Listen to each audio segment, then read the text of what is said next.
When to purchase a home in 2023. So if you're wondering, is this the right time? Rates are higher. What's going on with these values? Is this the right time? The answer is yes. If you meet the following things that I'm going to talk about, credit, income, and assets, if you can check all three of those boxes that we're going to go through in this video, it's always a good time to buy a home. So make sure later, tag the other video that I'm going to put on the card at the top of the screen called Why Real Estate is the Best Investment. You've got to watch that after you watch this, and that will tell you why it's always a good time to buy a home. So let's get into it. This is Jennifer Hernandez, Legacy Mutual Mortgage. I've been a lender for over 27 years. Real facts, no BS on my channel is what you will get, so hang around. All right, so buying a house in 2023. The first thing we're going to talk about is credit. Credit is the gateway to buying a home. Without the credit, you can't pass go. If you've got above a 580 score, you're in the ballpark. There's two different kinds of products that you could essentially getting a home loan that you could get. One is an FHA loan, that's a Federal Housing Administration, and the other one is a conventional loan. Now, an FHA loan is the one that really is flexible for credit challenged borrowers. So if you have a 580 or a 600 or even a 660, more than likely the FHA loan is going to be a loan for you. But if you've got above a 580, you're in the ballpark.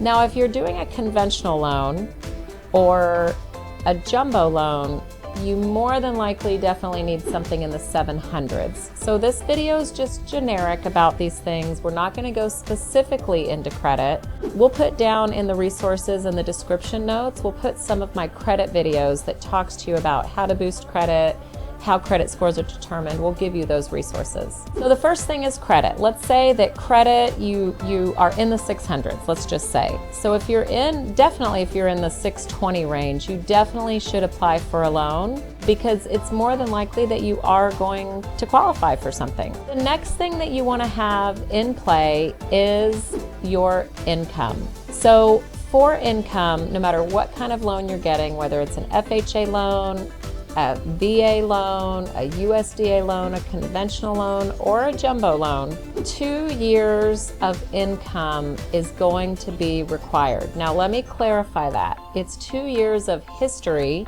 and it does not need to be with the same employer. So what that means is we need to just know that you've got 2 years that we can verify that's in your past, and we also will make exceptions if you've been in school. So if you've got a transcript that you can show, not a problem.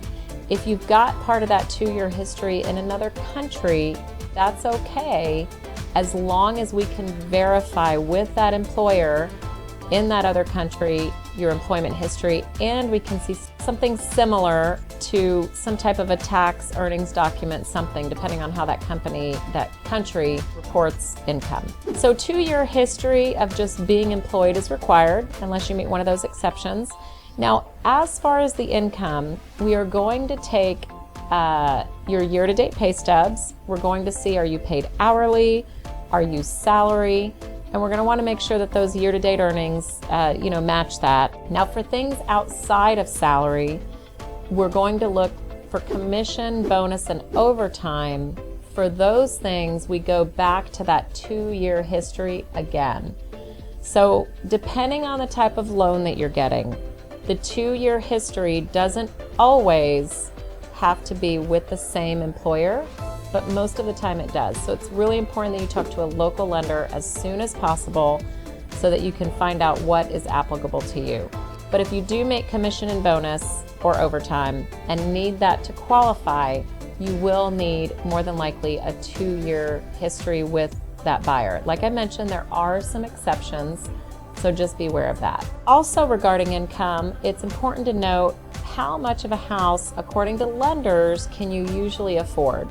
Now, if it's an FHA or conventional loan, a good ballpark, well, if you take your gross income, divide it by 12, get a monthly number, and times it by 43%, that's usually a good gauge of what monthly payment the lender is going to be okay with. Now, there's certain things that can lower that number. There might be a program type, there might be special down payment assistance that you're getting, and that might have a lower requirement. And also, if you have a lot of other debt, that can lower or protrude into that 43% number that I just mentioned. But let's just say you don't have much other debt. We're using the 43% number. And again, this is just a gauge. This is not exact, and everything is subject to further evaluation, but it's giving you a range. So let's say that your monthly income is $6,000 per month gross. That's before taxes.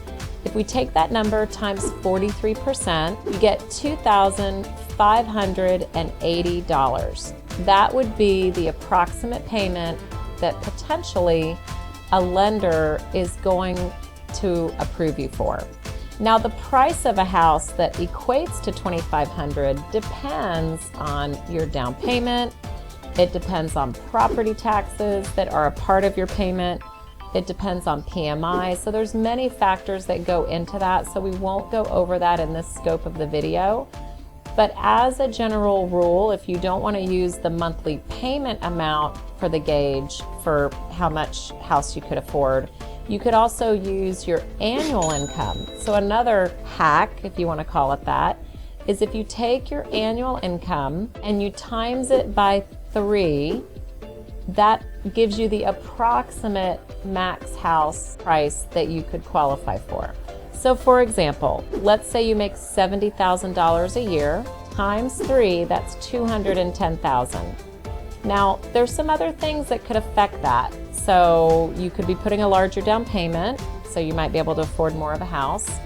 And you have to make sure, you might have a co-borrower, so you might be able to afford a higher house there. But these are just some general gauges for you. So if you know that you have pay stubs, you know you've got a full-time job, you know that you've got income coming in, it's a great time to know that you can check off that box, and it's a great time to call a lender. So next we're going to talk about assets. Assets is also equivalent to like checking, savings, retirement account.